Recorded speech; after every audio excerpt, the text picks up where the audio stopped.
क्या कोई ऐसी टेस्टिंग ऑन प्रोसेस है जब रेबीज़ गंभीर अवस्था में किसी पे हावी हो, उन वायरस से भी लड़कर हमें बचा सके? पर अभी फिलहाल अगर हम देखें तो ग्लोबली वर्ल्ड वाइड अभी अवेलेबल नहीं है। ये अब तो 16 साल से लेके 30 साल तक के लोगों को भी बहुत बेशुमार हार्ट अटैक आ रहे हैं। तो जो डायबिटीज और ब्लड प्रेशर है वो भी इस समस्या को ज़्यादा बढ़ा देता है और हार्ट अटैक का एक कारण बन जाता है। स्मोकिंग भी एक हार्ट अटैक का मेन कारण बनता है। जिम में जाने के बाद स्टेरॉइड, जिम में आपको स्टेरॉइड का इस्तेमाल नहीं करना है, और जो करते हैं वो गलत वो बहुत बहुत गलत है। और कई बार किसी तरह के सप्लीमेंट में भी स्टेरॉइड मिक्स है, आपको पता नहीं है। जब आप सब बंद कर दोगे तो फिर आपके पास प्रोटीन का सोर्स क्या होगा?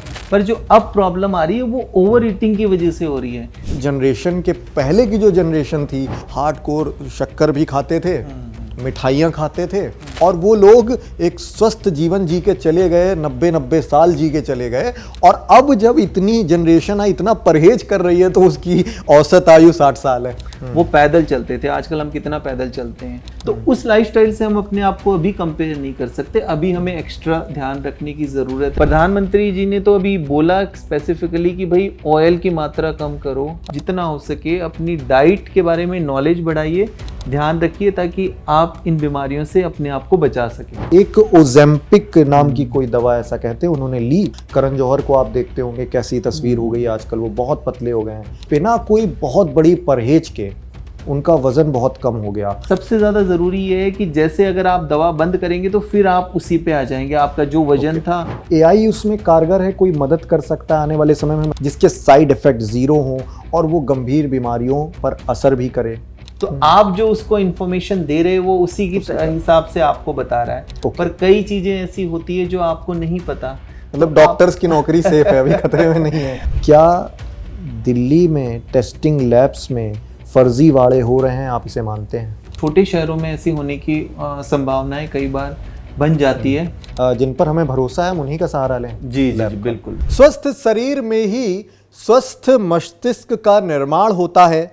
मशहूर यूनानी दार्शनिक अरस्तु का ये कथन हमें प्रेरित करता है कि हमें जीवन का सबसे पहला ध्येय यही रखना चाहिए कि खुद को जैसे भी हो सके पूरी तरह से फिट रखें, स्वस्थ रखें, क्योंकि स्वस्थ रहने पर, हमारे स्वस्थ शरीर पर ही हमारी आगामी दिनचर्या निर्भर करती है। लेकिन सवाल यही है कि खुद को स्वस्थ रखने का सुचारू तरीका क्या है?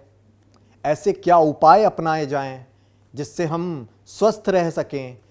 अगर कभी यदा कदा बीमार पड़ते हैं तो किन दवाओं का उपयोग करना सही है जिनके कोई साइड इफेक्ट ना हो? इस तरह के तमाम सवाल लगातार लोगों के जहन में आते रहते हैं, और इन सवालों के जवाब के लिए जो तलाश है वो खत्म होती है डॉक्टर समीर भाटी के पास आकर।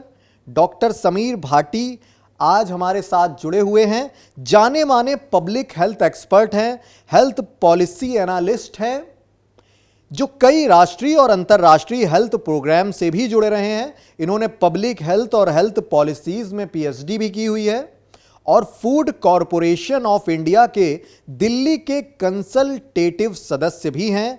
इन्होंने तमाम राष्ट्रीय न्यूज़ चैनलों के माध्यम से स्वास्थ्य जागरूकता फैलाने में बहुत बड़ा योगदान दिया है, और डॉक्टर भाटी को उनके अद्भुत कामों के लिए राष्ट्रपति और प्रधानमंत्री जी की ओर से सम्मानित भी किया जा चुका है।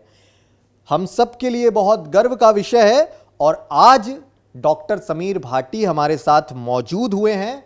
स्वास्थ्य से संबंधित जो तमाम दुविधाएं हैं उनके समाधान के लिए बहुत स्वागत है डॉक्टर साहब। पहले बहुत बहुत शुक्रिया, बहुत बहुत धन्यवाद आपके इस पॉडकास्ट, इस स्पेशल प्रोग्राम में बुलाने के लिए। जी, बहुत सारे स्वास्थ्य से जुड़े मुद्दे हैं, लेकिन हालिया जो बहुत ज़्यादा ट्रेंडिंग टॉपिक है, बहुत ज़्यादा बात हो रही है और अलग अलग वक्तव्य सामने आ रहे हैं स्ट्रे डॉग्स को लेकर, और उनसे फैलने वाला जो रेबीज़ है उसको लेकर बहुत सारी धारणाएं निकल कर आ गई।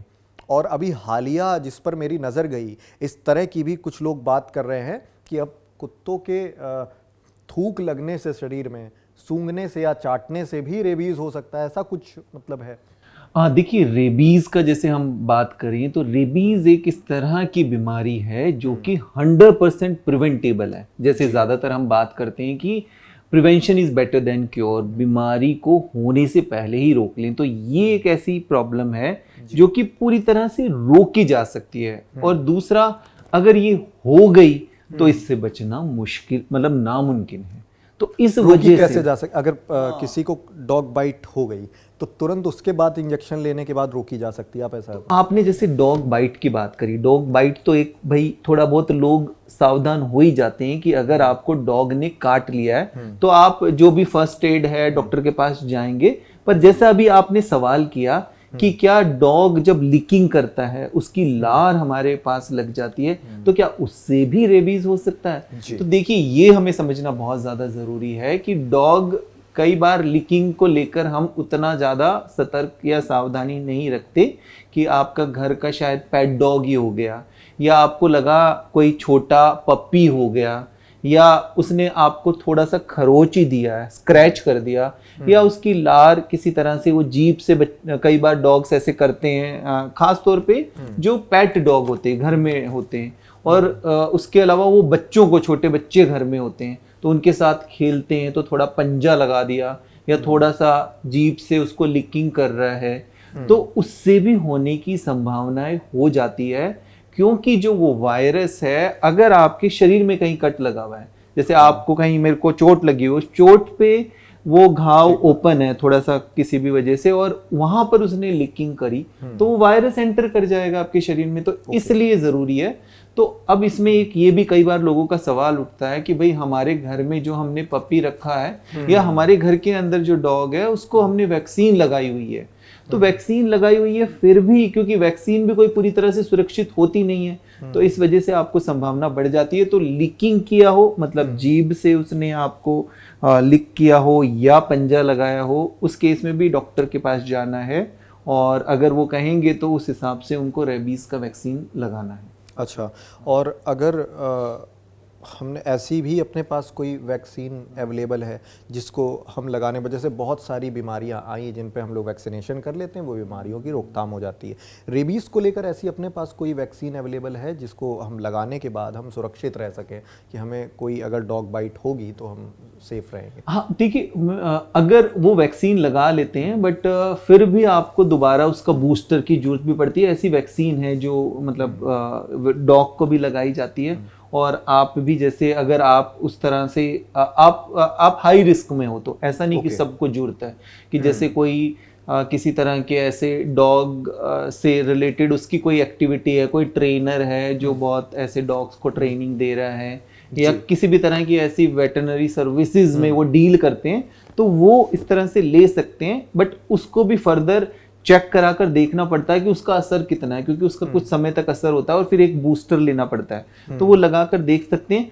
पर ऐसा नहीं है कि उसने लगा ली फिर डॉग बाइट हो गई और फिर दोबारा ना लगानी पड़े, नहीं, वो डॉग बाइट हो गई तो फिर उसको भी वही सब चीजें करनी पड़ेगी। तो सबसे पहले तो देखिए, कोई भी किसी भी तरह की डॉग बाइट आपको होती है तो डॉग बाइट में इमीडिएटली बस सबसे इसमें जरूरी होता है टाइम बहुत वैल्यूएबल है। आपको डॉग बाइट हुआ, आप तुरंत नज़दीकी उसको पहले तो आप फ्रेश फ्लोइंग वाटर से, पानी, चलता हुआ पानी से 15 मिनट तक आप उस घाव को या जहाँ पर भी उसने बाइट करा है वो उसके ऊपर चलता रहे और उसके बाद उसको धीरे धीरे से आप क्लीन करें और कोई एंटीसेप्टिक लोशन वगैरह वो लगाया और उसके बाद पहुंच जाए। 24 घंटे के अंदर अंदर उसकी जो फर्स्ट डोज हम जो कहते हैं वो उसकी ले लेनी चाहिए। और अगर इस स्थिति, ये प्रोसेस नहीं फॉलो हो पाया और जिस तरह के बहुत सारे हम लोग ने वीडियोस देखे अभी कि वो बहुत ज़्यादा उनकी तड़पने के बाद जान गई, उस स्थिति में अभी अपने पास इलाज नहीं है और क्या भविष्य में ऐसी संभावनाएं हैं, क्या कोई ऐसी टेस्टिंग ऑन प्रोसेस है कि हम भविष्य में ऐसा वैक्सीनेशन या ऐसी दवा देख सकते हैं जो गंभीर अवस्था में भी वहाँ से, जब रेबीज़ गंभीर अवस्था में किसी पे हावी हो, उन वायरस से भी लड़कर हमें बचा सके? एक तो हमारे को दर्शकों को सबसे पहले ये समझना जरूरी है, व्यूअर्स को, कि अगर उसके लक्षण आ गए तो फिर तो मतलब समझ लीजिए कि बहुत ही एक गंभीर स्थिति हो गई है किसी भी तरह के अगर लक्षण। मैं उसी स्टेज की बात कर रहा हूँ, क्या उस समय भविष्य में क्या हम ऐसी कोई दवा देख सकेंगे? अभी रिसर्च स्टेज पे होगी, पर अभी फिलहाल अगर हम देखें तो ग्लोबली वर्ल्ड वाइड अभी अवेलेबल नहीं है इसलिए इसके ऊपर प्रिवेंशन ही रखनी है और इमीडिएटली ऐसी कोई प्रॉब्लम होती है इसमें हमें जाकर तुरंत वैक्सीन लेना है। ठीक है, रेबीज़ बहुत गंभीर समस्या है, लगातार बढ़ते मामले सामने आए। उसी तरह उसी तर्ज पर हार्ट अटैक के केस भी बहुत ज़्यादा बढ़ते चले जा रहे हैं लगातार। बहुत मशहूर हस्तियों को भी हमने इस तरह देखा, ये तस्वीर हमारे सामने आई कि वो बिल्कुल निकले, ठीक ठाक निकले, इंस्टा लाइव किया उन्होंने और उसके बाद उन्होंने जिमिंग करी या कोई भी एक्टिविटी करी और कुछ देर बाद उनके मौके पर ही डेथ हो गई, हार्ट अटैक उसकी वजह बताई गई। क्यों बढ़ते जा रहे हैं भारत में हार्ट अटैक के केसेस, इसकी मूल वजह क्या हो सकती है? तो भारत में जो एक चिंता का विषय है, जो हार्ट अटैक बढ़ रहे हैं और यंग लोगों में खास तौर पे बढ़ रहे हैं, यंग लोगों के अंदर हार्ट अटैक आने का और खास तौर पे एक चिंता का विषय ये भी है और जिसके बारे में काफी चर्चा की जाती है कि भाई आप दिखने में फिट दिख रहे हो, सब कुछ ठीक है, फिर एकदम अचानक से कैसे हुआ। और दूसरा अगर हम देखें कि ज्यादातर अगर आप पूरी संख्या देखेंगे तो उसमें यंग लोगों की संख्या काफी ज्यादा है। अब इसके पीछे अब इसके पीछे देखिए कारण जितना भी है, अचानक से तो कई बार हम नहीं कहते कि अचानक से हुआ, क्योंकि कुछ ना कुछ शरीर में ऐसी प्रॉब्लम होती है, अंडरलाइंग डिजीज होती है जो अचानक एक तो हार्ट अटैक होता है और एक कार्डियक अरेस्ट होता है। तो कार्डियक अरेस्ट का तो मतलब हार्ट ने एकदम काम करना बंद कर दिया और उस टाइम हमारे पास टाइम होता ही नहीं है कि पेशेंट को किस तरह से सेव किया जा सके। हार्ट अटैक के तो जैसे लक्षण आते हैं, आपको लक्षण आने शुरू होंगे, आपको सांस लेने में दिक्कत हो, हाँ थोड़ा पेन होगा, पसीने आना, इस तरह के कुछ लक्षण आपको महसूस होंगे और आपके पास एक समय होता है कि आप अपनी जांचें कराएं। पर कार्डियक अरेस्ट तुरंत होता है। तो इसमें अब बढ़ने के पीछे कारण क्या है? वैसे तो अगर ज्यादातर देखें अभी तक जितनी भी चीजें सामने आ रही है उसमें हम एक लाइफस्टाइल को तो मानते ही मानते हैं, जीवन शैली को बड़ा कारण। इसके अलावा भी कुछ और कारण है जिसके अंदर कुछ लोगों में जो सडन कार्डियक अरेस्ट एकदम अचानक, तो उनमें कंजेनाइटल भी हो सकता है, फैमिली में भी हो सकता है कि यंग एज में अगर उनके पेरेंट्स को 50 की कम उम्र से पहले ही किस तरह की कोई सडन डेथ की हिस्ट्री रही हो, तो उनमें ऐसी होने की एक संभावना बनी रहती है। कई बार कुछ और पहले हम लोग ये केसेस देखते थे कि 40 साल 45 साल के किसी को हार्ट अटैक आ गया या ज़्यादातर वृद्धावस्था में आ रहे थे। अब जिन केसेस की बात हो रही है, अब तो 16 साल से लेके 30 साल तक के लोगों को भी बहुत बेशुमार हार्ट अटैक आ रहे हैं और पिछले 5 साल में आई थिंक इन केसेस की संख्या भी, जो आंकड़े कहते हैं WHO के, बहुत तेज़ी से बढ़ती जा रही है और इस तरह का दावा भी है कि भारत में हार्ट पेशेंट की संख्या आने वाले समय में और ज़्यादा बढ़ सकती है अगले 10 सालों की अवधि में। तो क्या वजह हो सकती है? हाँ, एक तो इसमें यह है कि हमारी जो जेनेटिक्स होते हैं, अगर हम भारतीयों की बात करें, साउथ एशिया की बात करें, तो हमारी जो हार्ट की नसें हैं जो हार्ट को ब्लड सप्लाई करती है, वो थोड़ी कंपैरेटिवली इस तरह की होती है कि उनमें ब्लॉकेज जल्दी बन जाता है। अगर अब हम वेस्टर्न कंट्रीज की बात करें, यूरोप की बात करें, तो एक तो हमारे प्लाक वो जल्दी बनते हैं क्योंकि संरचना ऐसी होती है। अब क्या होता है कि हम डाइट उनकी फॉलो कर रहे हैं आजकल, अगर हम यूथ को देखें कि उस तरह की डाइट, वो डाइट उनके लिए ठीक है पर वो डाइट हमारे लिए ठीक नहीं है। तो एक तो ये जो फैक्टर आया। दूसरा अगर एक फैक्टर देखें भारत के अंदर, साथ के साथ ही डायबिटीज और ब्लड प्रेशर भी काफी ज्यादा बढ़ रहा है। आपने देखा होगा कि भाई डायबिटीज की कैपिटल, ब्लड प्रेशर एक साइलेंट किलर है। तो जो डायबिटीज और ब्लड प्रेशर है वो भी इस समस्या को ज्यादा बढ़ा देता है और हार्ट अटैक का एक कारण बन जाता है। इसके अलावा स्मोकिंग देखें तो स्मोकिंग भी एक हार्ट अटैक का मेन कारण बनता है, क्योंकि वो हमारी जो नसें होती है उनमें इन्फ्लामेशन करता है, ब्लॉकेज का एक कारण बनता है। डाइट का जैसा मैंने बताया कि भाई वो आपके फैटी लिवर, कोलेस्ट्रॉल ये सब बढ़ाती है, वो भी एक फैक्टर हो गया।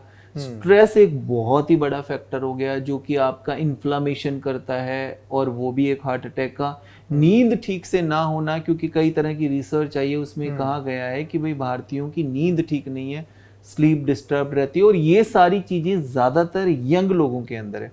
आपने देखा होगा 60s में लोग इतना ज्यादा नहीं इस चीजों को करते और 60s में जो लोग हैं उनका पिछले काफी सालों से खाना ठीक था, पर जो 25 साल की उम्र में, 30 साल की उम्र में, 20 साल से हमारा खाना पीना, हमारा एटमॉस्फेयर, ये सब चीजें चेंज हुआ। तो जो सबसे ज्यादा प्रभावित है वो जो 30 साल वाला एज ग्रुप है, 25-30 साल वाला, क्योंकि उनके ऊपर अपना करियर, बिजनेस लाइफ, सबका प्रेशर भी होता है और उसके अलावा उनकी लाइफस्टाइल भी इस तरह से बिगड़ी हुई होती है। और जब बड़ी कुछ चर्चित सेलिब्रिटीज़ हाल ही में अभी दुनिया को अलविदा कहा कई सेलिब्रिटीज़ ने, तो इस तरह की भी अब मिथ है या फैक्ट है, इस पर चर्चा होनी चाहिए। वो कहते हैं कि जिम बहुत ज़्यादा जिमिंग करने से, हार्डकोर जिमिंग करने से और अपना शेड्यूल बहुत ज़्यादा टाइट रखने से हार्ट अटैक के केसेस बढ़ रहे हैं। ये बताइए डॉक्टर साहब कि जिमिंग क्या हार्ट अटैक के केसेस बढ़ा रही है? देखिए, एक चीज़ हमें ये समझना ज़रूरी है कि हार्ट, आप जिमिंग करने के लिए जा रहे हैं या कोई भी ऐसी एक्टिविटी जिसमें हार्ट को बहुत ज़्यादा काम करना पड़ रहा है और उससे पहले आपने हार्ट को तैयार नहीं किया हुआ, मतलब जैसे आपने कभी जिमिंग ठीक तरीके से करी नहीं, रनिंग कभी की नहीं और आपने एकदम उसको शुरू कर दिया, ओवर करने लगे, तो उसके लिए आपका हार्ट प्रिपेयर है कि नहीं। पर यहाँ पर ज़रूरी है कि हमें जिम्स को भी बदनाम नहीं करना। देखिए, जिम्स के तो कितने सारे फायदे हैं। जिम अगर हम बात करें तो आपको हेल्दी रखने के लिए जिम के जब इस तरह की बातें हुई तो जिम के जितने भी ऑनर्स हैं वो परेशान हुए कि मेरा जो है बिजनेस एम्पायर बैठ जाएगा। हाँ, बिजनेस एम्पायर। और दूसरे कई लोग जो प्रेरित भी होते हैं कि जिम ज्वाइन करना, वो ज्वाइन नहीं कर पाते। मतलब दुनिया भर की जो रिसर्च है वो ये बताती है कि भाई जो कार्डियोवैस्कुलर बीमारियां, हार्ट से संबंधित बीमारियां, अगर आप एक्सरसाइज करेंगे रेगुलर तो वो बहुत घटती है। तो अब यहाँ पर एक चीज आप ये देखिए कि आप मीडिया में रहते हैं, आपने खुद इतनी घटनाएं कवर की है, देखा है आपने, रामलीला करते हुए, गरबा करते हुए, मैराथन करते हुए, इवन डांस करते हुए शादियों में, तो वो तो हर जगह ही घटना हुई है ना। आपने कई लोग तो वैसे ही चलते हुए या रोड पे आपने देखे होंगे कि एकदम सडन कोलैप्स हो गए। मतलब तो जिनको ही हम क्षमता के हिसाब से ही अपने आप को किसी भी मेहनत में डालो, चाहे वो एक्सरसाइज हो या दौड़ हो या डांस हो या कुछ भी हो, शरीर की जितनी कैपेबिलिटी हो उतना ही आप करो। आपका ये कहना है? मेरा कहना ये है कि अगर ऐसी कोई एक्टिविटी करना चाह रहे हैं तो उससे पहले चेक कर लो कि हार्ट फिट है कि नहीं। जैसे मैराथन दौड़ना है किसी को या कुछ और करना है, तो वो एक बार ये चेक करवा ले डॉक्टर के पास जाकर कि भाई मेरा हार्ट ठीक है कि नहीं। कितने लोगों को पता ही नहीं होता कि उनका ब्लड प्रेशर बढ़ा हुआ है, कितने लोगों को पता ही नहीं होता कि उनकी शुगर बढ़ी हुई है, कभी उन्होंने चेक ही नहीं कराया। तो ये कुछ चीजें जरूर चेक करें। हार्ट के पेशेंट जो जिनके माइनर हार्ट में दिक्कतें हैं उनके लिए जिम नहीं है? नहीं, ऐसा कुछ नहीं है। अगर हार्ट में किसी के प्रॉब्लम है तो डॉक्टर उन्हें सलाह देंगे कि आप जिम से दूर रहिए। नहीं, उनके डॉक्टर उनको बताएंगे, उस हिसाब से उनको एक्सरसाइज शुरू करनी है, कितनी करनी है, कितनी इंटेंसिटी से होनी चाहिए, तो वो अपने डॉक्टर को जरूर बताएं। और खास तौर पे अगर आपको कोई किसी भी तरह की प्रॉब्लम है, आप जिम में जा रहे हैं, तो वहां जरूर बताइए। ट्रेनर को कैसे पता होगा कि आपको किसी तरह की कोई प्रॉब्लम है? तो अगर जिनको हार्ट से संबंधित प्रॉब्लम है तो अपने डॉक्टर से एक बार कंसल्ट लेके और उसके बाद, क्योंकि जिम की जब हम बात करते हैं तो देखिए आपके हार्ट के लिए जो एक्सरसाइज होती है कार्डियोवैस्कुलर, वो तो आप ब्रिस्क वॉक करके, रनिंग से, साइकिलिंग से वो सारी चीज कर सकते हैं। जिम में मेन जाने का आपका उद्देश्य है कि आपको थोड़ा सा अपनी मसल हेल्थ को, अपनी जॉइंट हेल्थ के लिए काम करना, अपनी फ्लेक्सिबिलिटी के ऊपर काम करना, ओवरऑल हेल्थ, होलिस्टिक हेल्थ के लिए। और कई बार एक जगह पर जाकर हम लोगों को एक इंस्पिरेशन मिलता है कि हम रेगुलर वहां पर करें, तो इस वजह से जिम या हेल्थ क्लब इस तरह की जगहें बनी होती हैं। ठीक है। और टीन एज से लेके यंगस्टर्स जो आजकल हैं, वो जिम में जाने के बाद, क्योंकि जिम की लाइफस्टाइल को आप बहुत अच्छे से समझा रहे हैं, तो थोड़ा ये भी समझाइए कि स्टेरॉइड का इस्तेमाल पर भी बहुत एक विवाद का विषय है कि स्टेरॉइड का इस्तेमाल होना घातक भी है। कई लोग कहते हैं कि आप अगर लिमिटेड वे में स्टेरॉइड लेते हो तो वो बॉडी पर एक पॉजिटिव असर भी करता है। स्टेरॉइड क्या बॉडी पर किस तरह असर करता है, पहले ही तो ये समझाइए, और उसके बाद इसके फायदे या नुकसान क्या है ये समझाइए।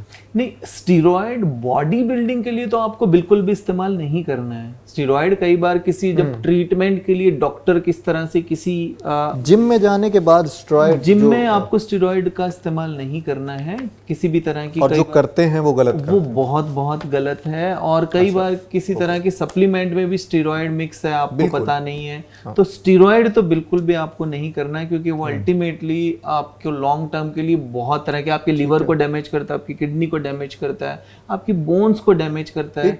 एक बहुत चर्चित डॉक्टर थे, उनसे बात हो रही थी, उनका कहना था कि इंडिया के 70% जो हेल्थ सप्लीमेंट्स हैं उनमें स्टेरॉयड होता है। आप मानते हैं इस बात को? नहीं, ऐसा हम नहीं कह सकते 70% में हो सकता है, क्योंकि अभी मैं बात करूं तो प्रोटीन की काफी डिमांड बढ़ गई है भारत के अंदर। प्रोटीन पाउडर्स की डिमांड बढ़ी है, लोग काफी करते हैं, वे प्रोटीन बहुत रहे। तो जिस चीज की डिमांड बढ़ जाती है, सप्लाई उस तरह से नहीं हो, तो कई बार अडल्ट्रेशन, मिलावट की चीजें काफी बढ़ जाती है। और अभी पर जिस तरह से FSSAI काफी ज्यादा सक्रिय है और चीजों को लेकर काफी जांच हो रही है, तो कई बार हमें ऐसा कुछ डाउट लगता है, तो फूड सेफ्टी लैब्स अवेलेबल है। तो आप जब भी प्रोटीन वगैरह लेते हैं तो प्रोटीन के अंदर स्टेरॉयड है कि नहीं, उसके लिए आप जांच करा सकते हैं। तो इस तरह की लैब अवेलेबल है, आप जांच करके प्रोडक्ट लीजिए। पर ऐसा नहीं है कि अगर आपके शरीर को रिक्वायरमेंट है किसी भी रीजन की वजह से और डॉक्टर ने बताया और डाइट की वजह से आप पूरा नहीं कर पा रहे, तो आपको लेने की जरूरत पड़ सकती है। तो इस वजह से ये जरूर है कि प्रोटीन, वे प्रोटीन खराब नहीं है, वे प्रोटीन में अडल्ट्रेशन, मिलावट की वजह से कई बार प्रॉब्लम हो सकती है। सही सोर्स से लें और फिर आप जितना आपकी बॉडी को ज़रूरत है उतना लेना है, पर जिसका जितना वेट है उतना तो उसको प्रोटीन चाहिए ही चाहिए अपनी रियर एंड टीयर के लिए। ठीक है। और चूंकि आपका शेड्यूल भी मैं लगातार देख रहा हूँ पिछले कई सालों से, आप भी बहुत एक स्ट्रिक्ट डाइट प्लान भी फॉलो करते हैं, आपका सुबह एक अच्छा रूटीन रहता है। और फिर आपने अभी जब ऑफ कैमरा बात हो रही थी तो आपने बहुत परहेज का बहुत जिक्र किया कि आपको एक वन टाइम मील का आपने बताया। उसके बाद आपने कहा कि आपको खाने में बहुत सारी परहेज करनी पड़ेगी। अगर हम, तब ये मन में सवाल आता है कि अगर हम इतना परहेज करेंगे तो फिर क्या हमारे पास सोर्स होंगे? एक आप बहुत बड़े फिटनेस एक्सपर्ट के साथ बैठे हुए थे, उन्होंने कहा कि जब आप सब बंद कर दोगे तो फिर आपके पास प्रोटीन का सोर्स क्या होगा? आपकी बॉडी में प्रोटीन ही नहीं जाएगा, और जब प्रोटीन नहीं जाएगा तो फिर आप अपनी रेगुलर का जो रूटीन है वो कैसे पूरा करोगे?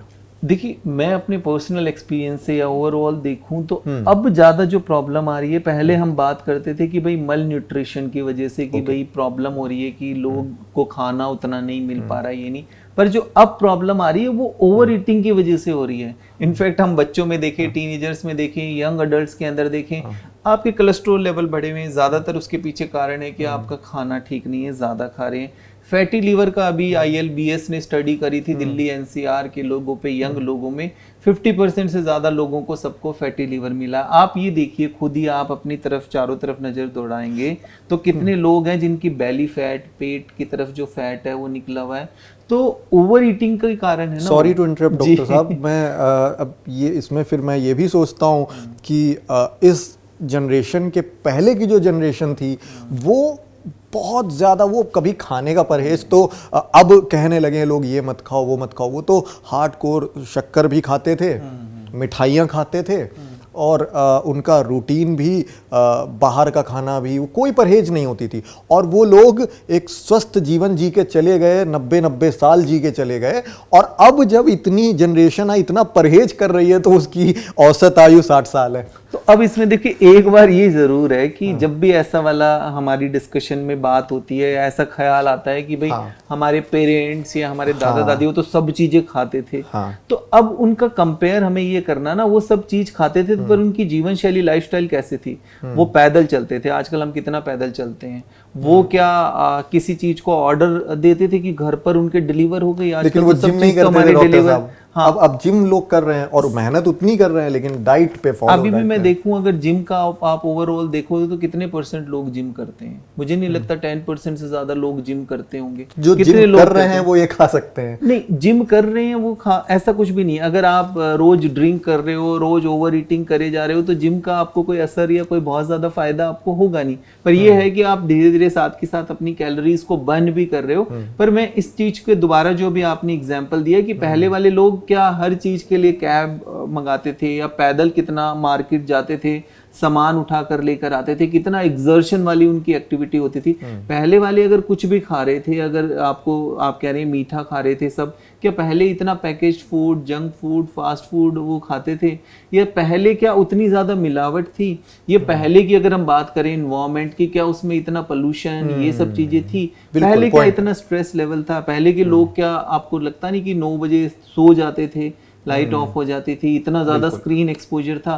तो उस लाइफस्टाइल से हम अपने आप को अभी कंपेयर नहीं कर सकते। अभी हमें एक्स्ट्रा ध्यान रखने की जरूरत है, क्योंकि हम कैलोरीज को बर्न नहीं कर पा रहे, तो इस वजह से हम जो खा रहे हैं उसकी क्वांटिटी को, उसके पोर्शन साइज को हमें कम करने की बहुत ज्यादा जरूरत है।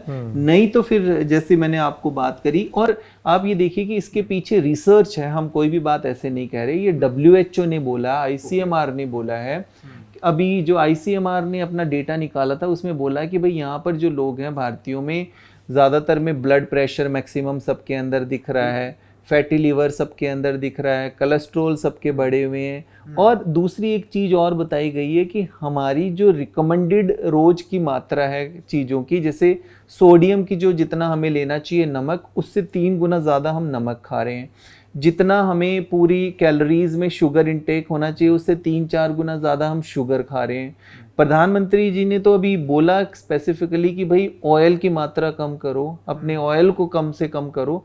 अभी जो गवर्नमेंट ने एक आपकी गाइडलाइंस निकाली कि स्कूलों के अंदर शुगर बोर्ड बनने चाहिए, ताकि कितनी कैलोरीज हैं आप ये देख सके। तो ये क्यों करना पड़ रहा है? इसलिए करना पड़ रहा है कि जो बीमारियों का ग्राफ है वो थम नहीं रहा, और मेजर कारण उसके पीछे कि आप जितना हो सके अपनी डाइट के बारे में नॉलेज बढ़ाइए, ध्यान रखिए, ताकि आप इन बीमारियों से अपने आप को बचा सके। ठीक है।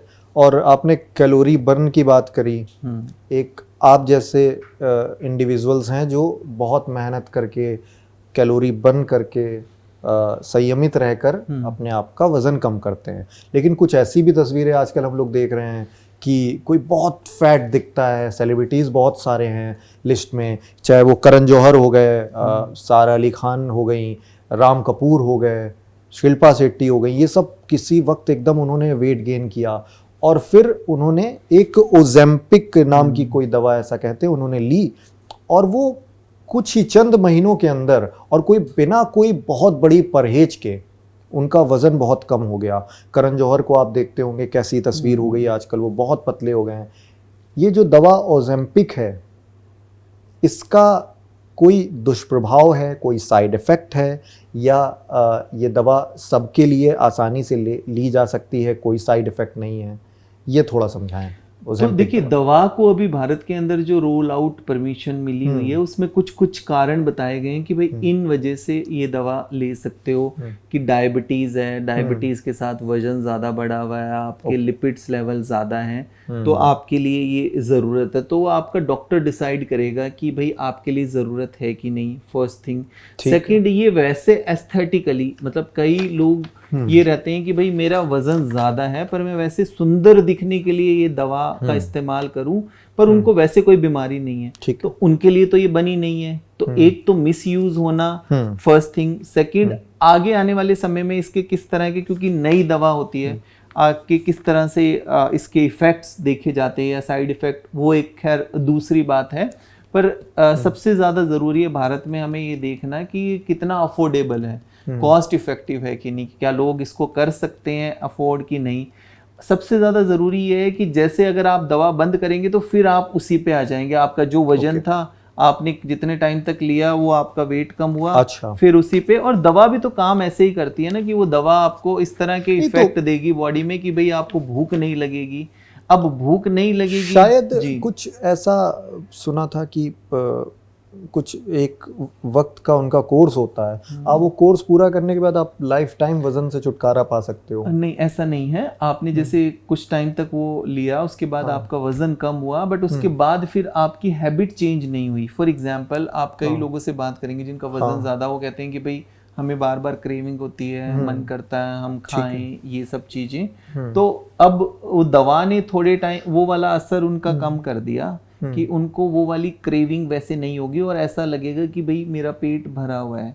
धीरे धीरे गैस्ट्रिक एम्प्टी भी धीरे धीरे वो होती है उस तरह से, तो उनको एक इफेक्ट इस तरह से क्रिएट और जो वजन, बढ़े हुए वजन से निकली हुई बीमारियां हैं, क्या ओजेम्पिक उनको भी कम करती है या सिर्फ वजन ही कम करती है? ओवरऑल अगर हम बात करें तो जब वेट कम होता है, क्योंकि वेट से बहुत सारी बीमारियां लिंक्ड होती है कि आप अगर ओवर वेट हैं, वजन ज़्यादा बढ़ रहा है, तो कई तरह की मेटाबॉलिक डिजीज, जैसे वो डायबिटीज़ है उसको बढ़ा देगी, ब्लड प्रेशर को अफेक्ट करेगी, ब्लड प्रेशर को बढ़ा देगी। इसके अलावा फैटी लीवर से आपका उसका लिंक है।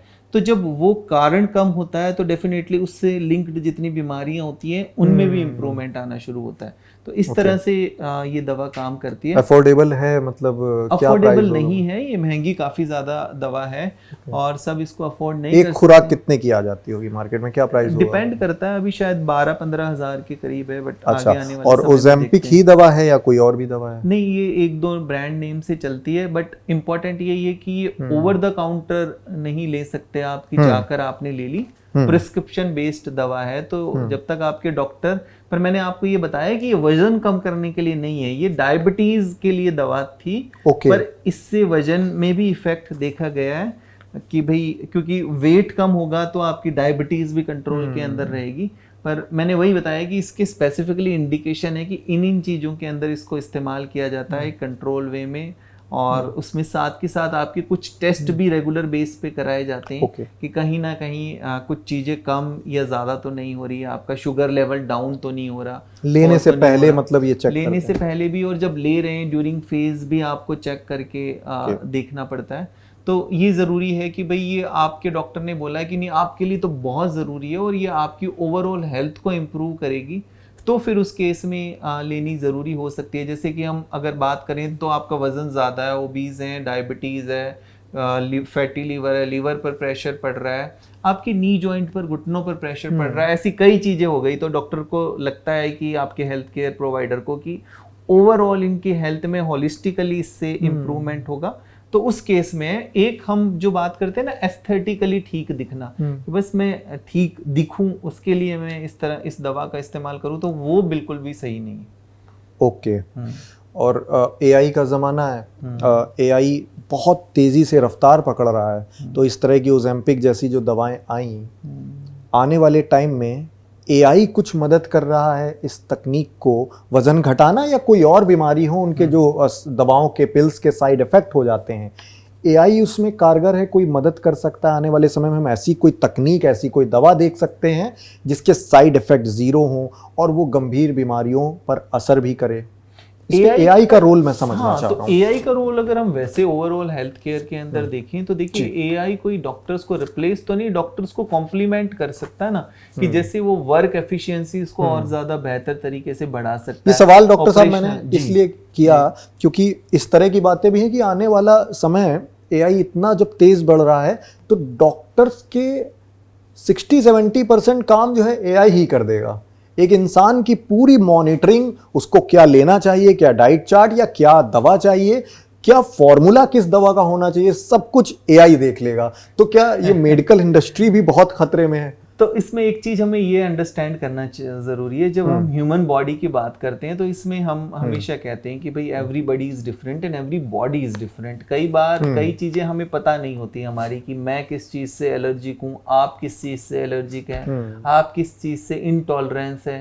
अब कई बार एक चीज सबके लिए काम नहीं कर सकती, ना ही एक तरह की डाइट सबके लिए। लेकिन एआई सबकी बॉडी की फंक्शनिंग पकड़ेगा, वो कैसे? हाँ, फंक्शनिंग तो नहीं पकड़ सकता। तो कई बार इस वजह से आपकी एग्जैक्ट हिस्ट्री नहीं पता, आपकी अपब्रिंगिंग नहीं पता, तो आप जो उसको इन्फॉर्मेशन दे रहे हो वो उसी की हिसाब से आपको बता रहा है। पर कई चीजें ऐसी होती है जो आपको नहीं पता, मतलब डॉक्टर्स की नौकरी सेफ है, अभी खतरे में नहीं है। हाँ, तो इसलिए ये कि कॉम्प्लीमेंट जरूर करेगा, कई चीजों में उनके वर्क को इजी कर देगा, और टेक्नोलॉजी का डेफिनेटली हमें इस्तेमाल करते रहना चाहिए। पर ये है कि सेल्फ, जब हम हमेशा बात करते थे कि भाई गूगल का आप कैसे इस्तेमाल कर रहे हो, क्या है, क्योंकि उससे तो जैसा सवाल पूछोगे वो उसके इफेक्ट भी बता देगा, साइड इफेक्ट भी बता देगा। अब जो मेरी इंडस्ट्री उसकी बात करूं तो अब जैसे एआई चैट जीपीटी हो गया है, कोई स्क्रिप्ट लिख के पूरी दे रहे हैं। एग्जैक्टली। एंकर भी तैयार हो गए हैं एआई, लेकिन भावनाएं एआई कभी पैदा नहीं कर सकता। बिल्कुल बिल्कुल। इमोशंस कभी एआई नहीं डाल सकता। एंकरिंग, एक एंकर खड़ा हो सकता है लेकिन वो एंकर कभी डिबेट नहीं कर सकता। स्क्रिप्ट में क्या इमोशंस डालने हैं वो एआई नहीं, उसकी तो प्रोग्रामिंग है। वही आई थिंक मेडिकल इंडस्ट्री पर भी बात लागू होती है कि बॉडी की, जैसा आपने बताया बहुत बेहतर तरीके से, कि बॉडी की फंक्शनिंग एआई नहीं कर पाएगा, जो उसकी प्रोग्रामिंग में है वो उस हिसाब से आपको, और वो गलत भी हो सकता है कई बार। इसलिए आपको हेल्थ एक्सपर्ट, आप जैसे हेल्थ एक्सपर्ट की सलाह हमेशा लेने की जरूरत पड़ती रहेगी। तो डॉक्टर साहब, आपका एक बहुत ज्यादा चर्चित लैब से भी राबता रहा है। टेस्टिंग लैब्स को लेकर भी बहुत सारी बातें होती हैं। इस तरह की बातें भी हैं कि बहुत सारे डॉक्टर्स जो हैं वो अपनी एफिलेटेड लैब के लिए कुछ टेस्टिंग लिख लेते हैं जिनकी ज़रूरत नहीं होती है, और जब वहाँ वो टेस्ट होते हैं तो उनको कमीशन पहुँचता है, और एक बड़े परसेंटेज में, बहुत बड़े अमाउंट में पहुँचता है। दिल्ली एनसीआर के अंदर एक हालिया मीडिया हाउस ने भी अभी एक बहुत चर्चित स्टिंग ऑपरेशन किया था, कई लैब्स का उसमें नाम भी आया था। क्या दिल्ली में टेस्टिंग लैब्स में फर्जीवाड़े हो रहे हैं, आप इसे मानते हैं? देखिए, एक चीज़ सबसे पहले हमें ये अंडरस्टैंड करना है कि जैसे कोई भी हेल्थ केयर प्रोवाइडर है, डॉक्टर है, तो उसका मेन सबसे पहले तो मोटिव ये रहता है कि भाई उसको पेशेंट को ठीक करना है, सही तरह से उसका इलाज करना है। और इलाज के लिए आजकल देखें तो सबसे पहली जो कड़ी है वो है डायग्नोसिस। और अब जैसा बीमारियों का ग्राफ जैसा बढ़ता जा रहा है, कई बार पता भी नहीं लगता। इनफैक्ट बहुत बार ऐसा होता है कि कोई टेस्ट कराने किसी और वजह से गया और बीमारी कोई और निकली। तो इन सब चीज़ों को ध्यान में रखते हुए टेस्ट कराने की ज़रूरत पड़ती है। और दूसरा कि जैसा हम आजकल हार्ट और कैंसर जैसी चीज़ें देख रहे हैं कि भाई कितनी ज़्यादा वो फैल रही हैं, तो टाइम से पकड़ने के लिए, अर्ली डिटेक्शन के लिए भी टेस्ट की ज़रूरत पड़ती है कि जितना जल्दी आप उसको स्टेज पर पकड़ पाएँ उतना बेहतर तरीके से ट्रीटमेंट किया जा सकता है। तो पहली चीज़ ये। दूसरा ये होता है अक्सर कि किसी डॉक्टर का किसी लैब पर किसी भी रीजन से फेथ है, क्योंकि भारत के अंदर रीजनल लैब का प्रचलन काफी है। तो फेथ में देखिए उनको क्या है कि वो रिपोर्ट को डिस्कस कर पाएं। कई बार कहीं से आप टेस्ट करा कर ला रहे हैं, रिपोर्ट वो डिस्कस नहीं हो पा रही, तो वो एक फैक्टर रहता है कि कई बार अगर उनके संपर्क में लैब है तो अगर दोबारा उनको लगा कि रिजल्ट ठीक नहीं है, पेशेंट के लक्षणों से रिपोर्ट नहीं मैच हो रही, तो दोबारा से उसको वो रीचेक करा के वहाँ के डॉक्टर से बात करके वो कर सकता है। रही बात कि कई बार कई लैब्स में या कई डॉक्टर नहीं रिक्वायरमेंट वो भी लिख देते हैं, तो देखिए वो तो हर एक इंडस्ट्री में बात करें कि अगर कुछ खराब चीजें हैं तो कुछ मतलब बहुत हद तक अच्छी भी चीजें होती है, तभी हेल्थ केयर प्रोफेशन चल रहा है। एक्टिविस्ट ये कहते हैं कि पूरी मोनोपोली क्रिएट है, और डॉक्टर्स किसी पेशेंट ने कहीं अपने परिचित से कहीं से लैब से टेस्टिंग लेके आया वो, और डॉक्टर्स उस पूरी रिपोर्ट को सिरे से नकार देते हैं, कहते हैं इसी लैब का लाओगे तो मैं करूँगा। जांच तो जांच है, वो कहीं से भी हो। और डॉक्टर्स जो हैं ज़्यादातर, आई थिंक 90% रेशियो में डॉक्टर्स, प्राइवेट डॉक्टर्स अपनी संबंधित लैब की ही रिपोर्ट मानते हैं। हाँ, तो इसमें एक बार क्या होता है ना कि जैसे हम ज़्यादा अवेयरनेस की बात कर रहे हैं, है ना, और अभी जैसे फूड सेफ्टी को लेकर भी मैं इसलिए इसको एग्जांपल को दूंगा कि फूड सेफ्टी के लिए भी भाई गवर्नमेंट भी अपनी तरफ से जो इनिशिएट ले रही है वो ले ही रही है कि आप कहाँ से क्या खरीद रहे हो, चेक करो, सब्जियों से लेके फ्रूट्स को लेकर कि भाई कैसी जगह से ले रहे हो, आपकी भी उतनी जिम्मेवारी बन जाती है। इसी तरह से अगर डॉक्टर आपका कोई जांच आपके लिए लिख कर देता है तो आपको भी उतना ही एक बार रिस्पॉन्सिबल बनकर, क्योंकि आप कहाँ से अपनी जांच करा रहे हैं, आपको इस चीज़ का ध्यान रखना। उसके लिए कुछ कुछ क्राइटेरियाज है, जैसे इसमें एक्रीडिएशन सर्टिफिकेशन होता है, तो लैब NABL NABH है कि नहीं, जो कि क्वालिटी काउंसिल ऑफ इंडिया उसको सर्टिफाई करती है कि पहला। दूसरा, जहाँ पर जा रहे हैं वहाँ के डॉक्टर्स का क्रेडेंशियल वगैरह आप सब चेक कर सकते हैं कि कैसी लैब है। तीसरा, आप जब जिस लैब में टेस्ट कराने जाएं वहाँ पूछ सकते हैं कि आपकी लैब जहाँ पर टेस्टिंग होती है वो हमें बताइए, हम देखना चाहते हैं, आपका राइट है, आप देख सकते हैं कि कहाँ आपका सैंपल जा रहा है, कहाँ वो आपकी टेस्टिंग हो रही है। तो इन चीज़ों का आपको ध्यान रखना है। और दूसरा, अगर रिपोर्ट किसी भी वजह से डॉक्टर को सेटिस्फैक्टरी नहीं लग रही, आपको सेटिस्फैक्टरी नहीं लग रही किसी भी और कारण से, तो आपका बिल्कुल राइट बनता है कि आप जाकर बात करें कि हमारी। बस एक शब्द में आप ये जवाब दे दीजिए, क्या आप ये मानते हैं कि कुछ लैब्स में, चुनिंदा लैब्स में फर्जीवाड़ा हो रहा है, फर्जी रिपोर्ट तैयार हो रही हैं? बिल्कुल हो सकता है, जैसे हम जिसको सिंक टेस्ट कहते हैं, ऐसी कई बार कुछ लैब, बड़ी लैब निश्चित तौर पे ऐसा नहीं करेंगी कई बार, पर कुछ लैब ऐसा हो भी सकता है क्योंकि आपका सैंपल लिया और आपको ऐसी पॉसिबिलिटी हमेशा हर जगह। आप मेडिकल इंडस्ट्री में बहुत टाइम से हैं, और डायग्नोस्टिक में इंडस्ट्री में भी बहुत ज़्यादा टाइम से आपकी मॉनिटरिंग है। कोई केस आपके संज्ञान में आया ऐसा कोई कि आपने देखा हो कि यहाँ पर फर्जीवाड़ा हुआ, फर्जी लैब हुई? क्योंकि आप बहुत सारी लैब्स में आपका जाना होता रहता है। ऐसा कई बार सुनने में आया है इस तरह से, फिजिकली पर्सनली नहीं देखा कि ऐसा कई बार कई जगह पर सुनने में ज़रूर आया। पर मुझे लगता है कि मेट्रोपॉलिटन सिटीज़, बड़े शहरों में तो कई बार इस चीज़ को लेकर काफ़ी ज़्यादा ध्यान रखा जाता है, पर छोटे शहरों में ऐसी होने की संभावनाएं कई बार बन जाती है। और कई बार क्या होता है कि कोई दूसरा भी आपका इस्तेमाल कर सकता है आपके लैब का, और लैब को डिफेम भी करने का भी कर सकता है। ऐसी कई चीजें हो सकती है, संभावना हो सकती है। ठीक, बहुत ठीक बात कही आपने कि जिन पर हमें भरोसा है हम उन्हीं का सहारा लें। जी जी, बिल्कुल बिल्कुल ठीक बात है। आजकल डिप्रेशन को लेकर भी बहुत ज़्यादा केसेस डिप्रेशन के बढ़ रहे हैं, युवाओं में बहुत ज़्यादा डिप्रेशन के केसेस हैं। क्या वजह है युवाओं में बढ़ते डिप्रेशन की, और डिप्रेशन की क्या कोई पिल है और वो काम करती है, या डिप्रेशन के लिए आपको काउंसलिंग की ही ज़रूरत है, वही रास्ता बेहतर है? एक तो थोड़ा सा हम डिप्रेशन और एंजाइटी की बात करें तो देखिए ये अंडरस्टैंड करना ज़रूरी है, क्योंकि आजकल ज़्यादातर क्या होता है ना, युवा छोटी छोटी बातों को कह देते हैं कि मुझे तो डिप्रेशन हो रहा है, मुझे तो बहुत डिप्रेशन है। देखिए डिप्रेशन होता क्या है डिप्रेशन, आप ये समझाइए। डिप्रेशन, चिंता मुझे भी होती है, आपको भी होती है, लेकिन डिप्रेशन में चले जाना, तो लो मूड होना या कभी कभी थोड़ा सा सैड फील करना, उसको हम डिप्रेशन नहीं कहेंगे ना। कि डिप्रेशन तो मतलब आप लंबे समय तक, क्लिनिकल डिप्रेशन कि कुछ हफ्तों तक लगातार आपको सैड फीलिंग आ रही है, लो फील कर रहे हो, आपको कोई भी काम करने का मन नहीं कर रहा, आपके शरीर में भी वो वाले सिम्टम आ रहे हैं कि आपको बहुत ज़्यादा वीकनेस फील हो रही है, आपकी नींद डिस्टर्ब हो रही है, या तो आप सो नहीं पा रहे हैं या बहुत ज़्यादा सो रहे हैं। पर कभी एक दो दिन हुआ किसी भी वजह से, किसी वर्क प्रेशर की वजह से या कोई और ऐसी समस्या चल रही है, तो ठीक है, वो चल जाता है, एक नॉर्मल टेंडेंसी है। बट वो लंबे समय तक ऐसा चल रहा है तो फिर आप उसको मान के चलिए कि वो आपको माइल्ड है, हल्का डिप्रेशन है, मॉडरेट है या सीवियर है, उसकी भी कैटेगरी होती है।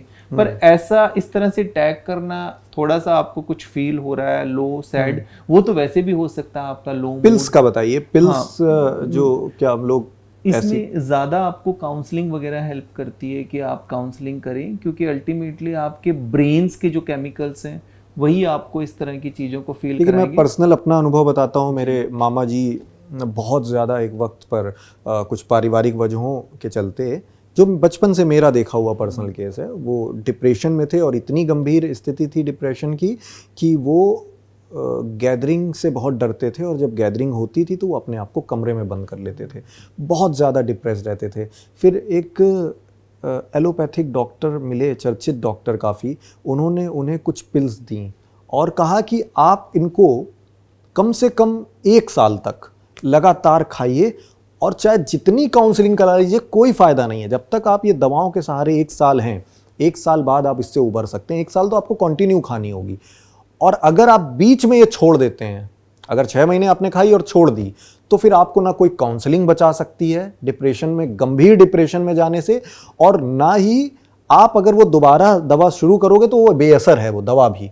इसलिए आपको 1 साल पूरी खानी ही है। ऐसी दवाएं हैं या सिर्फ एक ब्रांडिंग की गई है? नहीं नहीं, बिल्कुल। देखिए ये अंडरस्टैंड करना जरूरी है, जैसे मैंने कैटेगरी का बताया, तो पहले वो जाकर वो टेस्टिंग करते हैं, कुछ चीज़ें उसके मतलब आपके क्वेश्चनेयर होता है जिसमें आप सब बताते हैं कि ऐसा फील हो रहा है, ये हो रहा है, ये नहीं हो रहा, तो वो माइल्ड, मॉडरेट या सीवियर कैटेगरी में उसके अकॉर्डिंग आपका ट्रीटमेंट। बट कई बार क्या होता है कि आप इतनी ज़्यादा सीवियर क्लिनिकल डिप्रेशन कैटेगरी में होते हैं कि पहले दवाओं के जरिए आपको एक उस स्थिति में लाया जा सकता है कि आप बात को सुन पाएं। क्योंकि ज्यादातर आप अगर वो बात ही नहीं सुन पाएंगे तो काउंसलिंग कैसे होगी? डिप्रेशन जैसे डॉक्टर साहब मनोवैज्ञानिक हो गया, दवा कैसे काम करेगी? आपको किसी से गैदरिंग में बैठाने के लिए, आपकी सोच को डेवलप करने के लिए या सोच को स्थिर करने के लिए एक दवा कैसे फंक्शनिंग करेगी? क्या होता है ना, सारा हमारे ब्रेन के अंदर कुछ इस तरह की न्यूरोकेमिकल्स होते हैं जो आपका फील गुड फैक्टर आपको, या कई तरह के इमोशन आपके पैदा करती है। जैसे बहुत ज़्यादा नेगेटिव, बहुत ओवर थिंकिंग आ रही है, तो वो दवा उस तरह से असर करती है, क्योंकि सारा तो आपका बायोकेमिकल की, आप ये देखिए हम रील भी स्क्रॉलिंग करते हैं तो उससे डोपामिन रिलीज होता है, तो डोपामिन भी क्या है, आपको फील गुड फैक्टर पैदा कराएगा। किसी भी तरह की एडिक्शन है, जो सिगरेट भी पीते हैं, स्मोकिंग करते हैं, उनको फील गुड फैक्टर होता है, डोपामिन रिलीज होता है। या कोई भी आप ड्रिंक की बात करें, कोई ऐसी चीज की किसी को मीठा खाने का, स्पाइसी फूड, उससे डोपामिन, तो वो डोपामिन वो रिलीज हुआ और आपसे फील गुड फैक्टर आया। इसी तरह से हमारा सेरोटोनिन हार्मोन होता है जो हमें फील गुड फैक्टर देता है। ये भी साइकोलॉजिकल गेम हो गया कि मतलब जो हमें पसंद है वो हम काम कर लें तो हम लोग ऑलरेडी डिप्रेशन से दूर चले जाएंगे। मान लीजिए किसी को म्यूजिक सुनना पसंद है या किसी को माइल्ड अगर है, आपको जैसे हल्का फुल्का सिम्टम हो के शुरुआत हो रही है, आप कर सकते हैं। पर आप क्लिनिकल में चले गए तो उस टाइम कोई भी ऐसी चीज काम नहीं करेगी, उस टाइम फिर दवाओं का लेना सहारा पड़ता है। पर अगर माइल्ड है, हल्का फुल्का है, तो फिर आप अपनी इन चीजों को करके, जैसे आप किसी को एक्सरसाइज करने से उनके हैप्पी हार्मोन बढ़ते हैं, किसी को म्यूजिक सुनने से बढ़ते हैं, किसी को साइड इफेक्ट इन दवाओं के साइड इफेक्ट अगर आप, पर ये है कि इफेक्ट बेनिफिट ज्यादा है, साइड इफेक्ट तो डेफिनेटली रहेंगे, पर हाँ, पर एक बार उस फेज से बाहर लाने के लिए जरूरी है कि दवाओं का सहारा लेना पड़ता है, ताकि आपकी जो न्यूरोकेमिकल है वो एक ठीक तरीके से एक स्टेबल कंडीशन में आ जाए और आप इस कंडीशन में हो कि आप किसी की बात सुन पाएं और एक्सप्रेस कर पाएं और जो आपको काउंसलिंग के लिए बातें बताई जा रही है उनको सुन पाएं। और प्रोटीन को लेके जो आपने बहुत अच्छी व्याख्या करी, प्रोटीन पर एक सवाल ये भी, क्योंकि आप भी शाकाहार फॉलो करते हैं, अब शाकाहार से आगे, और मैं भी शाकाहारी हूँ, अब शाकाहार से आगे बढ़कर लोग वीगन बनने की ओर चले गए हैं। फिर बात ये आती है कि जैसे अभी आपने बताया ऑफ कैमरा कि दही जो है प्रोटीन का बेस्ट सोर्स है, और बहुत सारे ऐसे प्रोडक्ट आपने शाकाहार में भी बताए, लेकिन जो वीगन है या शुद्ध शाकाहारी हैं, दोनों के लिए प्रोटीन के बेस्ट सोर्स क्या हो सकते हैं? जैसे नॉनवेज को कहा जाता है कि आपको ईजिली अच्छा प्रोटीन मिल जाता है अंडों में, मांस में, इस तरह कहा जाता है, लेकिन शाकाहारी जो लोग हैं वो प्रोटीन के बेस्ट सोर्स के लिए किसका सहारा लें? देखिए, जिनको दूध से कोई एलर्जी नहीं है, ठीक से दूध का सोर्स है, तो मिल्क और मिल्क प्रोडक्ट जो भी है उनके अंदर प्रोटीन होता है। पनीर वगैरह ठीक सोर्स से ले रहे हैं, घर पर बना रहे हैं, तो पनीर के अंदर प्रोटीन होता है। सोया वगैरह, सोया की सभी तरह की वैरायटीज़ के अंदर प्रोटीन होता है। इसके अलावा अंकुरित कोई भी चीज़ें हैं, दालें, उनको भिगो के या अंकुरित करके, उनमें काफ़ी अच्छा सोर्स ऑफ प्रोटीन होता है। तो इस वजह से दूसरा अगर हम बात करें, ड्राई फ्रूट्स हो गए, उनमें प्रोटीन होता है। सीड्स हो गए, कई तरह के चिया सीड हो गए, और भी कई तरह के सीड्स हो गए, जो बीज, उनमें कई तरह का प्रोटीन होता है। जो वीगन हैं वो डेयरी प्रोडक्ट के अलावा इन सब प्रोडक्ट का यूज करते हैं। वीगन में भी कई बार कई लोगों को दही ठीक सूट कर जाता है, दूध नहीं लेते कुछ लोग, डेयरी प्रोडक्ट तो वो लेते नहीं है, पर कुछ लोग ये है कि खाली सिर्फ इतना माइल्डली लेते भी हैं। वो डिपेंड करता है आपके पर। अगर आप वीगन है तो फिर डेफिनेटली आप फिर वेज सोर्स से, ये वेजिटेबल्स वगैरह में, जिसमें आपने चुनाव शाकाहार होने का किया, शाकाहारी होने का किया, एक इंसान को शाकाहारी क्यों होना चाहिए? देखिए, जिस तरह से हम मेडिकल पर्पस, हाँ, मेडिकल पर्पस से बात करें तो अगर हम वैसे भी देखें तो जिस तरह से आजकल, अगर हम, हालांकि हमें इस चीज के ऊपर बहुत ज्यादा कमेंट नहीं कर सकते, पर जैसे हम एग्स की बात करें, आपको अवेयरनेस के लिए खुल के बात करनी चाहिए, क्योंकि यूथ जो है आपको बहुत बड़े मायने में फॉलो करता है। देखिए, किस तरह के, कई बार कहाँ से, किस सोर्स से आ रहा है, किस तरह के उनको इंजेक्टेबल्स कई बार दिए जा रहे हैं, क्योंकि जितनी डिमांड है उनका प्रोडक्शन बढ़ाने के लिए एंटीबायोटिक्स उनको दी जा रही है ताकि उनका प्रोडक्शन बढ़ाया जा सके। इसी तरह से तो अदरवाइज हम जैसा अभी देखिए भी तो ज़्यादातर युवाओं के अंदर ही हम जैसा देख रहे हैं कि कई तरह के हार्मोनल इम्बैलेंस आ रहे हैं, कई ऐसे चैलेंजेस आ रहे हैं। अब वो एसिडिक फूड है, उनको ठीक तरीके से आप ये देखिए कि उनको लेकर किस तरह से जाया जाता है, स्टोर कहाँ पर किया जाता है, कैसी कंडीशन, तो वो अल्टीमेटली कहीं ना कहीं आपकी हेल्थ के ऊपर उसका इल इफेक्ट डेफिनेटली आता है। और सबसे बड़ी बात तो जैसे मैंने बताया कि एंटीबायोटिक रेजिस्टेंस काफ़ी ज़्यादा बढ़ रहा है, क्योंकि उनकी ग्रोथ को बढ़ाने के लिए वो कुछ इस तरह के इंजेक्शंस वगैरह दिए जाते हैं, और वो इंजेक्शन फूड चेन के जरिए हमारे शरीर के अंदर भी एंटर कर जाते हैं। तो वो और कुछ इस तरह की भी बातें होती हैं कि कुछ साइकोलॉजिकल इफेक्ट भी होता है। जब आप उसको कोई नॉनवेज आप खा रहे हो तो उसके इमोशंस होते हैं, और वो इमोशंस या एनर्जी उस मीट में है, और आप उसको अपने अंदर लेते हो तो साइकोलॉजिकल इफेक्ट भी आपको पड़ता है। जी जी जी, बिल्कुल। इस तरह के अगर हम स्पिरिचुअल एंगल से भी और भी देखें तो डेफिनेटली वो चीज़ें आती हैं, क्योंकि जिस कंडीशन में उनको रखा जाता है तो डेफिनेटली उस तरह के उनके अंदर भी वही हार्मोन्स और वो सब चीज़ें रिलीज होती है जो कहीं ना कहीं आपकी बॉडी को इफ़ेक्ट करती हैं। और एक मिथ है या फैक्ट है, ये आप स्पष्ट करें कि इस तरह की बातें हैं, लोग बहुत डरते हैं कि कहते हैं कि सीटी स्कैन या एक्सरे कराने से भी कैंसर के बहुत ज़्यादा चांसेस रहते हैं। तो आप क्योंकि टेस्टिंग लैब से जुड़े रहे हैं, तो इसमें क्या वाकई में इस तरह की बात फैक्ट है कि आप सीटी स्कैन कराते हैं, एक्सरे कराते हैं तो आपकी बॉडी में कैंसर के कॉजेज़ हो सकते हैं? हाँ देखिए, जैसा मैंने अभी बात की कि कैंसर के मामले भारत में किस तरह से बहुत तेज़ी से बढ़ रहे हैं और सीटी स्कैन का एक बड़ा अहम रोल आ जाता है जो कि अर्ली स्टेज पे कैंसर को डिटेक्ट कर सकता है। और कई बार ब्लड वगैरह के ज़रिए हम कैंसर को डिटेक्ट नहीं कर सकते, पर सीटी स्कैन बहुत माइनर से माइनर कैंसर की जो शुरुआती अगर ऐसी कोई लिम्फ नोड्स वगैरह होता है उसको ठीक तरीके से पकड़ सकता है, डिटेक्ट कर सकता है। पर अगर आपके डॉक्टर ने आपको एडवाइस किया है सीटी स्कैन किसी रीज़न की वजह से, तो आपको कराना वो एक लाइफ सेविंग हो सकता है, उसको आपको डिले नहीं करना चाहिए। और साल के अंदर 1 या 2 सीटी स्कैन अगर आपको कराने पड़ रहे हैं आपकी बीमारी को डिटेक्ट करने के लिए, तो उसका किसी भी तरह का कोई हार्म नहीं। और अगर ज़्यादा मतलब कुछ वजह हो सकती है, कुछ सीटी स्कैन होने से कैंसर के चांसेस हैं, 1% 2% चांसेस हैं। इस तरह की बहुत चीज़ें कम देखी गई है, ऐसा कोई बहुत ज़्यादा ऐसा स्ट्रांगली डेटा नहीं है जो इस चीज़ को सपोर्ट करता है, क्योंकि कैंसर के जितने भी मामले देखे गए हैं उनके पीछे और कई रीज़न तो सामने आए, पर एक्सरे या सीटी स्कैन ऐसा कोई बहुत बड़ा फैक्टर नहीं माना गया है। ठीक है। और डॉक्टर साहब, अंतिम सवाल आपसे, आप मेडिकल इंडस्ट्री में बहुत बड़े पैमाने पर जुड़े हुए हैं और आपका एक्सेस आयुर्वेद, एलोपैथ, होम्योपैथ तीनों ही इंडस्ट्रीज़ में है। एक बड़ी बहस भी छिड़ी हुई है आजकल आयुर्वेद, एलोपैथ, होम्योपैथ को लेके।